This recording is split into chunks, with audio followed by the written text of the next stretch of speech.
Bonjour à tous, merci encore de votre fidélité. Je suis très heureux de vous retrouver pour ce nouveau numéro de School TV Le Mag. 30 minutes, une demi-heure sur la scolarité de vos enfants. Aujourd'hui, vous le savez, on se met en mode extra-school, extra-scolaire. Voici sans plus tarder le sommaire avec ce gros plan cette semaine sur la pêche. Un loisir pour certains, un sport pour d'autres.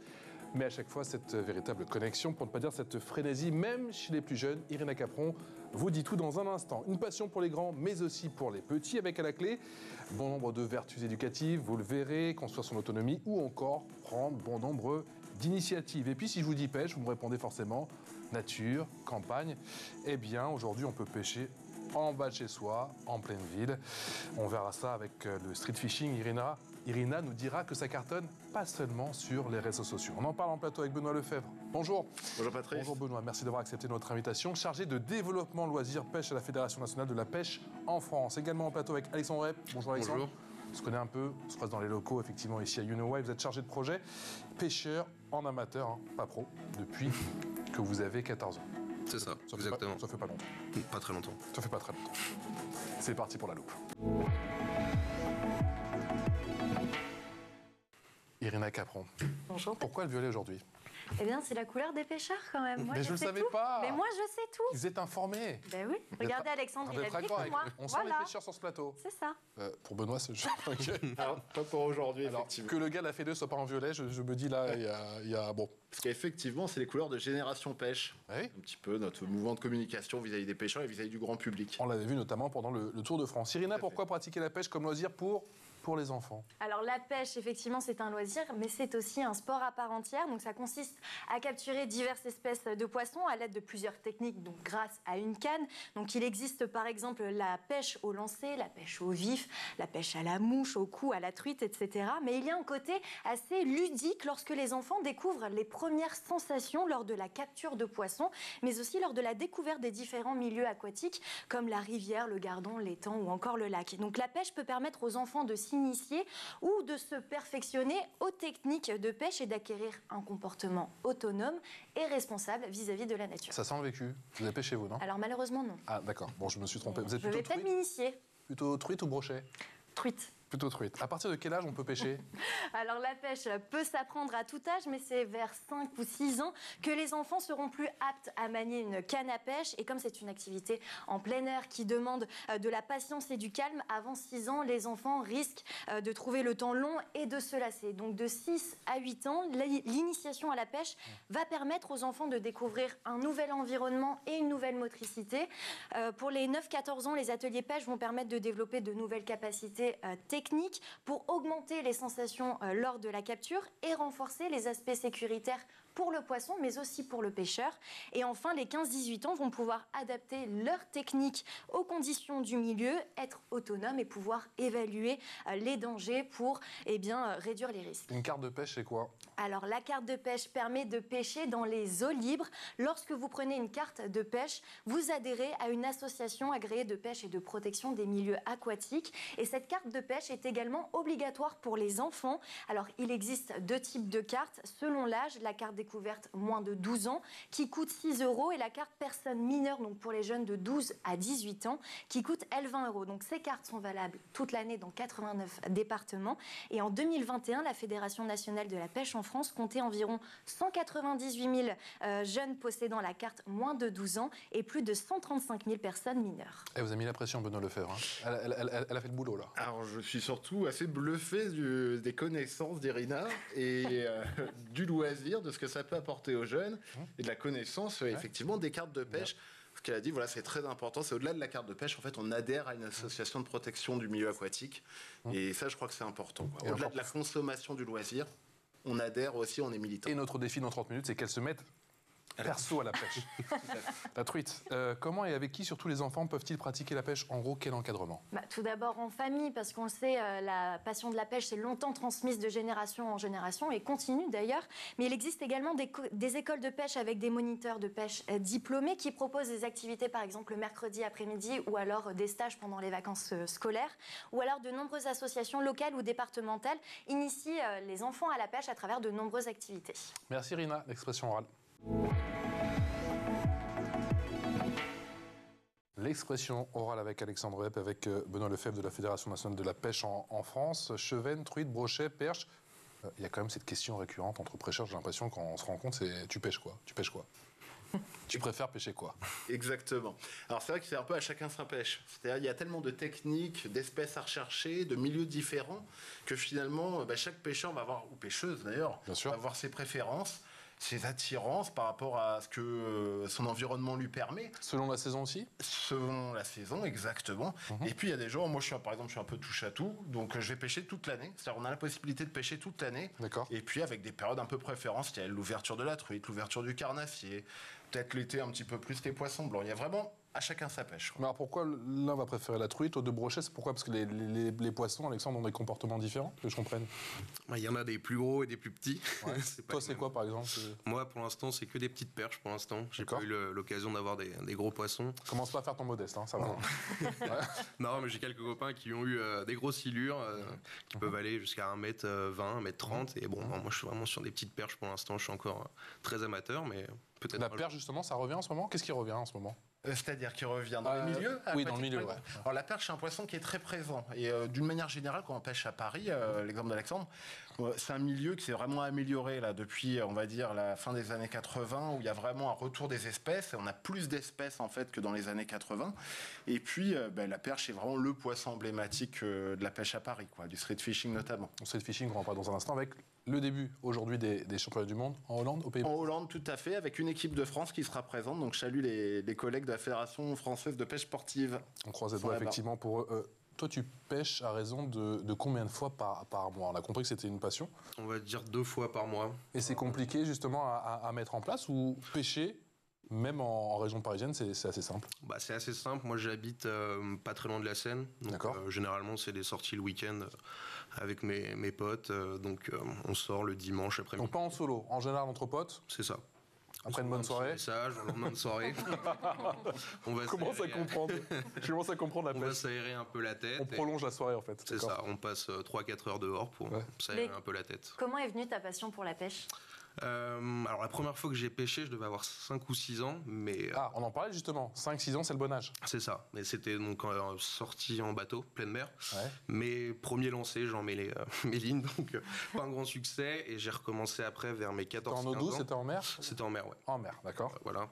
Et j'ai recommencé après vers mes 14-15 ans, un week-end à la campagne avec des potes pêcheurs, justement. D'accord. Et dans une rivière, j'ai chopé mon premier poisson avec eux. Donc je les remercie d'avoir initié comme ça la pêche. Et depuis mes 14-15 ans, vers le lycée, fin de lycée, on pêche assez régulièrement le week-end. Voilà. Benoît, c'est un loisir, c'est un sport? C'est les deux. Hein. C'est d'abord un peu comme le pratique Alexandre, la pêche de tous les jours, de chacun, en famille, entre amis ou seul. Et puis ça peut être un sport, donc c'est codifié par le code du sport. Et comme on disait tout à l'heure, avec des vraies compétitions qui s'organisent, avec des championnats nationaux et puis internationaux. Donc ça peut être les deux. C'est aussi le plaisir de la pêche. Allez, on va regarder justement un extrait des activités proposées par les structures de la Fédération nationale de pêche. Ça donne ça.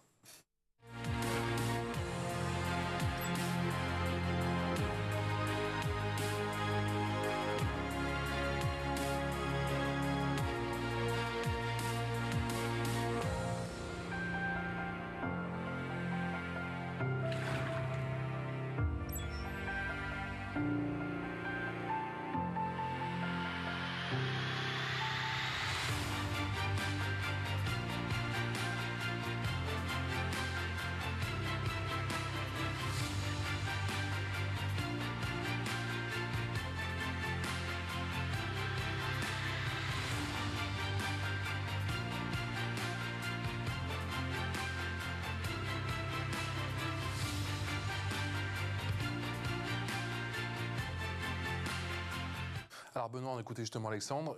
J'ai l'impression que ça s'est fait en 2 temps. 5-6 ans, les premières fois, puis 14-15 ans quand il était un petit peu plus mûr. 5-6 ans, c'est le bon âge pour Alors, s'initier éventuellement? Parfois, on initie, nous les jeunes, même encore un petit peu plus tôt, mais sur des courtes séances, etc., ce qu'on appelle des animations premiers poissons. Non, mais effectivement, c'est-à-dire un petit peu plus tôt. ça peut être 3-4 ans pour attraper son premier poisson.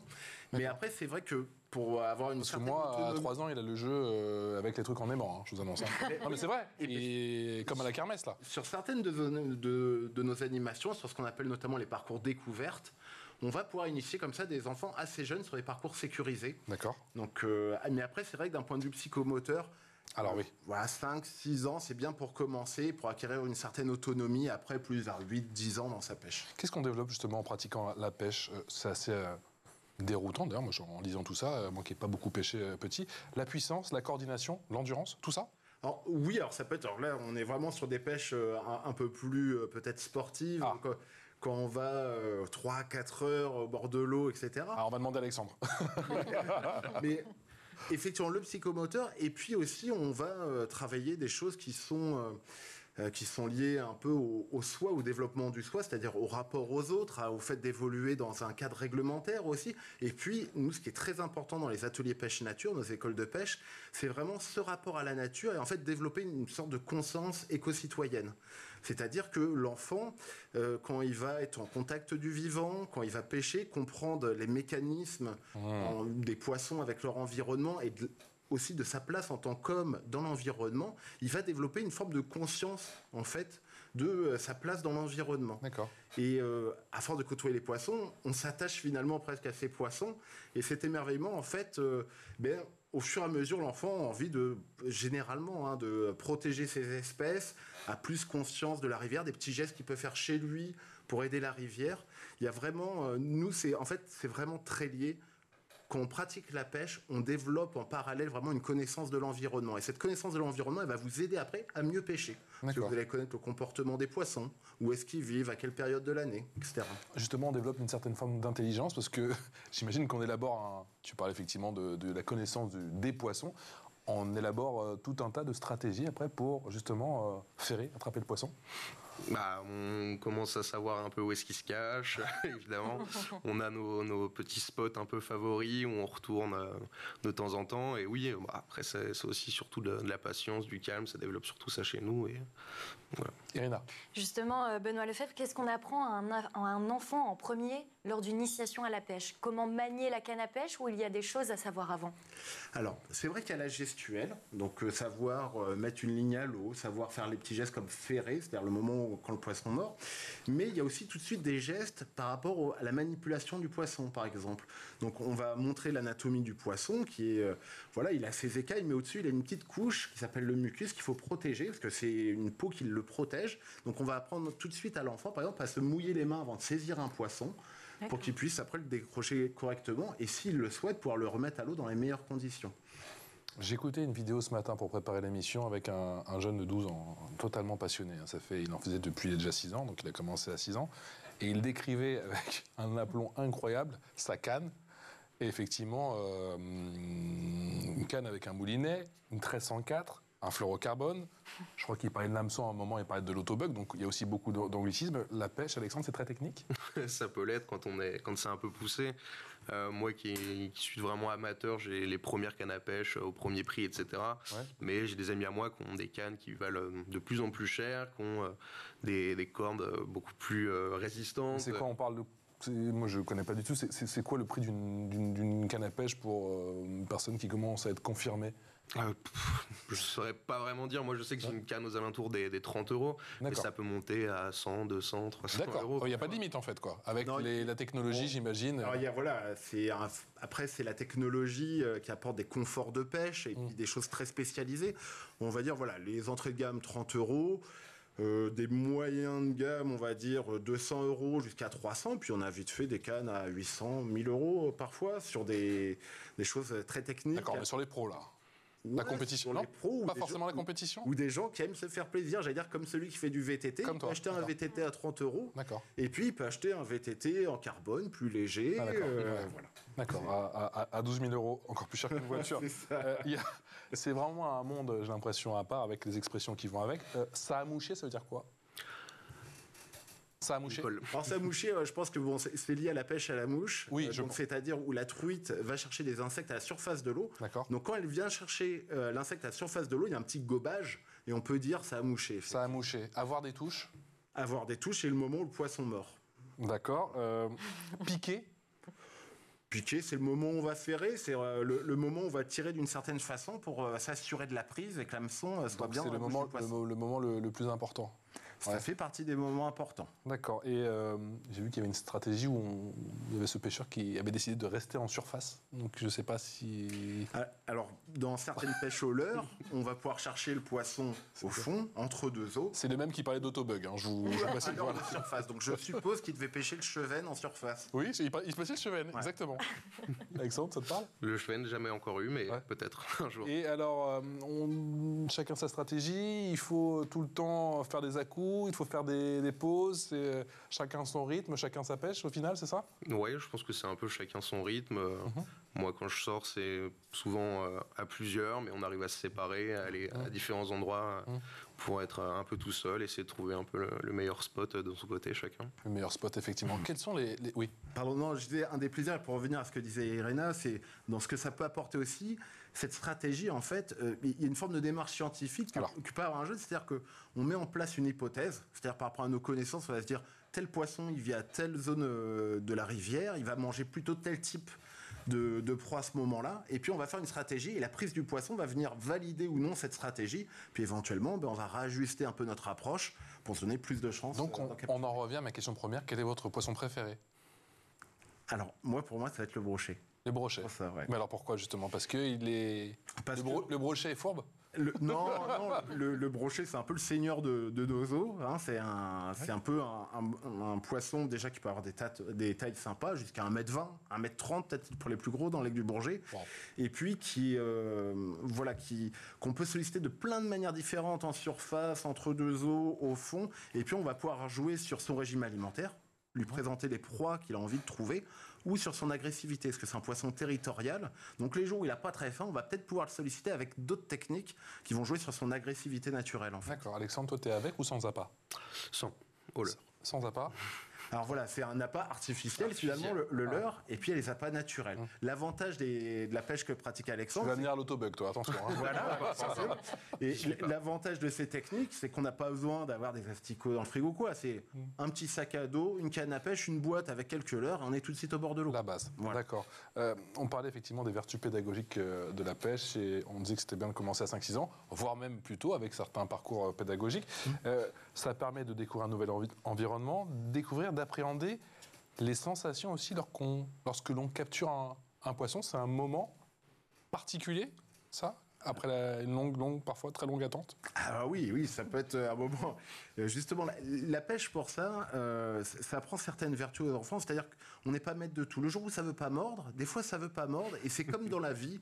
C'est-à-dire, s'il n'y avait pas des moments un peu plus durs, on ne savourerait pas les bons moments à leur juste valeur. Et c'est vrai que le moment où on fait une prise, et même des fois une prise exceptionnelle, on a même parfois une montée d'adrénaline. C'est-à-dire que Alexandre nous évoquait ses amis, quand on attrape un très gros silure qui fait peut-être 1m50, 2 mètres, ça donne des sensations qui sont assez peu descriptibles. Moi, ça m'est arrivé à certaines occasions d'attraper des très gros brochets et de me surprendre d'avoir la main qui tremble après. C'est-à-dire avoir une telle montée d'adrénaline qu'en fait, j'en tremble. Oui, parce qu'il y a aussi un aspect, j'imagine, il y a toute la stratégie, on en a parlé, qu'on a mis en place, et puis après, il y a le moment fatidique, quoi. Il y a ce moment où on a ferré, il y a cette forme de combat, quoi. Alors, il y a le combat, c'est-à-dire sur des très gros poissons, effectivement, il y a le combat. Et puis après, il y a une contemplation aussi. C'est-à-dire, même quand on est pêcheur depuis longtemps, des fois, on est émerveillé de ce que peut nous proposer la nature. Et c'est vrai que pour ça, certaines personnes ont tendance, sur des poissons d'exception, au lieu de se dire « bon, je vais le garder manger », ce qui est possible aussi avec la pêche, se dire « ce poisson est tellement exceptionnel, il m'a apporté tellement de plaisir, je vais le remettre à l'eau dans des bonnes conditions. Puis peut-être c'est un cadeau que je ferai à un autre pêcheur qui aura le plaisir de le rencontrer, ou peut-être moi-même, je le rencontrerai un peu plus tard, Passe décisive, Alexandre, on a compris. Mais vous l'expliquez justement aux enfants que ce n'est pas forcément de leur faute s'ils n'arrivent pas à pêcher un poisson, et pour qu'ils n'aient pas cette frustration? Tout à fait.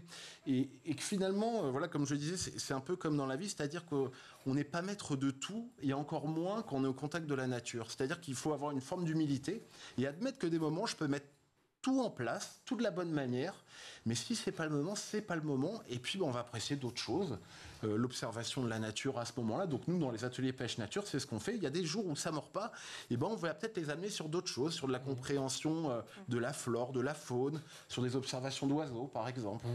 Donc voilà, il y a d'autres plaisirs autour de la pêche, et c'est vrai que si le plaisir principal, c'est la capture du poisson, en fait, on se rend vite compte qu'il y a plein d'autres choses autour de la pêche sur lesquelles on peut faire prendre du plaisir à l'enfant. La pêche est l'amour de la traque, ou c'est trop réducteur? Je pense que c'est un peu réducteur. Hein. Après, C'est plus les chasseurs, ça, j'ai compris.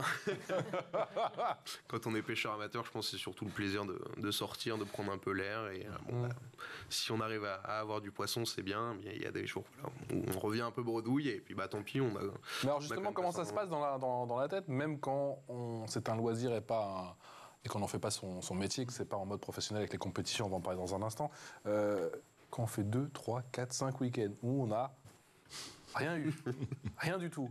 Ça peut arriver, mais bon, c'est le plaisir de sortir, on sait jamais sur quoi on va tomber.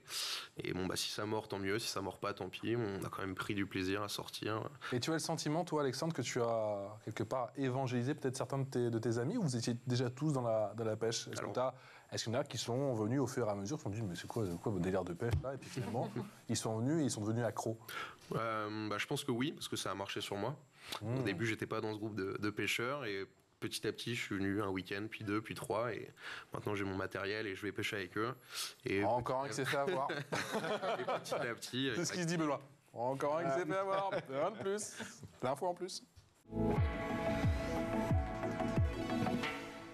L'information en plus, Irina Capron, vous nous parlez des réseaux sociaux. Les jeunes n'hésitent pas à partager leurs vidéos de pêche. Effectivement, Patrice, vous le savez, j'adore regarder tout ce qui se passe sur les réseaux sociaux. Vous êtes une dingo. Je suis une dingo et j'ai été très étonnée de voir sur TikTok que les vidéos avec le hashtag phishing cumulent plus de 80 milliards de vues. Milliards de vues, c'est assez impressionnant. Alors la pêche n'a pas été très touchée par les mesures de restriction pendant les confinements, donc de plus en plus de jeunes se sont mis à cette activité et ont démocratisé le street fishing. Vous voulez savoir ce que c'est? Oui, c'est quoi le street fishing? J'avais une relance, pardon. Alors le street fishing, c'est tout simplement la pêche de rue. Donc ça se passe en bas de chez vous. À Paris, par exemple, les spots sont au bord de la Seine ou au canal Saint-Martin. Et les jeunes veulent moderniser l'image et la discipline et n'hésitent pas à transmettre leurs meilleures techniques et leurs meilleurs spots sur les réseaux sociaux. Et il y a même un concours, donc l'Open de street fishing en binôme, organisé par l'Union des pêcheurs de Paris, qui se déroulera le 23 octobre prochain, de 8h à 16h. Donc si vous voulez jeter un petit coup d'œil, ça se passe sous le pont d'Iéna, au pied de la Tour Eiffel. Et on y sera effectivement, le rendez-vous est pris. Il y a aussi le mondial. Ça devient un événement? Alors, dans le monde de la pêche, c'est un événement. Elle a 80 milliards, elle nous disait Irina, de partage. C'est incroyable. Il y a la France, et puis la pêche, c'est une activité extrêmement répandue aux États-Unis. C'est-à-dire qu'il faut s'imaginer que les concours de pêche aux États-Unis, les remises de prix, c'est comme un concours de Formule 1. Alors attendez, je coupe Benoît. Non mais il ne ment pas. Irina, j'ai regardé ce matin des vidéos, mais t'as l'impression que c'est le combat de boxe du siècle ou la finale du Super Bowl. Ils ont des bandes annonces avec, ils font tout, mais ça flash avec de partout. Des récompenses $1 million, quoi. Voilà. Rien que ça. Et donc, États-Unis et Japon aussi, grand pays de pêcheurs et des dingues de la pêche comme ils peuvent l'être sur tous les domaines auxquels ils touchent. Les Japonais, ça peut devenir complètement fou. Incroyable. Le street fishing, c'est plus qu'une tendance. J'ai l'impression il y en a de plus en plus, mais moi qui suis aussi sur TikTok, j'en vois de plus en plus passer, ça s'est mis dans mon fil d'actualité. Qu'est-ce qu'on voit comme type de vidéo justement? Qu'est-ce qu'ils partagent parmi ces 80 milliards de partages? Des grosses prises de poissons justement, ça peut nous faire un peu rêver et pourquoi pas nous un jour. Ouais. Mais bon, pour l'instant c'est que des petites photos à la fin de nos sessions pour nous quand on arrive à en avoir. Mais... Et alors tout ce petit monde, Benoît, fonctionne en record de prise? En truite, en brochet? Ça joue, hein. Il y a toujours... chacun parle un peu de son PB, son personal best. C'est ça. Ça joue beaucoup. Mais après, il y a aussi, des fois, échanger, je vois des vidéos passer, plus de l'ordre de l'anecdote, quoi, des choses un peu drôles qui se passent, des moments de vie, etc. Donc, il n'y a pas que... J'allais dire, c'est un peu bête, il n'y a pas que la taille qui compte, il y a aussi tout simplement le plaisir d'être entre amis, même une petite perche, ça peut nous faire extrêmement plaisir sur un moment de pêche un peu particulier, un endroit un peu insolite, ce genre de choses. Comment ça se... Moi, je suis totalement profane. Comment ça se déroule un tournoi? Un tournoi de pêche? Alors, ça dépend le type de technique, mais par exemple, en street fishing, souvent c'est par binôme. Et donc, ils ont des secteurs à pêcher sur une durée impartie, avec des poissons à attraper, avec des tailles minimum. Et puis, il y a un système de comptabilité avec la taille du poisson, finalement, qui se fait. D'accord, avec des juges Avec des juges, exactement. Et voilà, c'est extrêmement codifié, des pénalités. C'est-à-dire que si on manipule mal le poisson, si on le prend dans de mauvaises conditions, on a des points de pénalité. Je suis désolé, Benoît, mais comment on manipule mal le poisson? Eh bien, par exemple, ils sont obligés d'avoir une épuisette pour sortir le poisson de l'eau avec l'épuisette et éviter de le presser trop avec les mains, pour le décrocher dans les bonnes conditions et le piquer par la bouche. Voilà. Est-ce qu'il y a des conditions météo optimales justement quand on part pêcher ? On se dit quoi, plus il fait beau, plus ils vont avoir faim, plus non ? Vent du Nord, rien ne mord. On disait, nos anciens disaient, vent du Nord, rien ne mord. Et les anciens, on sait, ont toujours raison. Voilà. Après, c'est pas tout le temps le cas, mais c'est vrai que chacun, après, par sa pratique, a un peu ses conditions préférentielles. Hein. Il y a les périodes de l'année, et puis, vous voyez, moi, j'ai décidé d'aller pêcher demain, parce que j'ai vu qu'il y avait une perturbation qui arrivait de l'ouest avec des vents un peu plus forts, un peu de pluie. Désolé d'être un peu trivial, t'as choisi vraiment une journée de merde, quoi. Ouais. Ah oui. Mais moi, je me dis, c'est la journée à gros poissons. Ah. Pourquoi ? Parce que c'est plus dur pour eux de trouver à manger. Non, mais de mon expérience, sur la pêche du brochet, je sais que dans notre région, quand il y a ce vent d'ouest un peu qui vient rider la surface de l'eau, où il y a un peu de vent, où en fait le poisson est un peu moins, peut-être prudent, un peu plus actif. D'accord. Et bon, là, c'est plus par l'expérience un peu plus téméraire, d'accord. Voilà. Okay. Qu'il pleuve ou qu'il vente, toi tu... Dès que j'ai un moment, s'il fait beau, c'est encore mieux pour s'aérer. Mais je veux dire, avec les amis, on n'annule pas, quoi. C'est décidé. Non, c'est tout le temps. C'est tout le temps, c'est fixé. C'est ça. Et voilà. si c'est une journée comme demain où il pleut toute la journée, non, mais même sous la pluie, c'est sympa.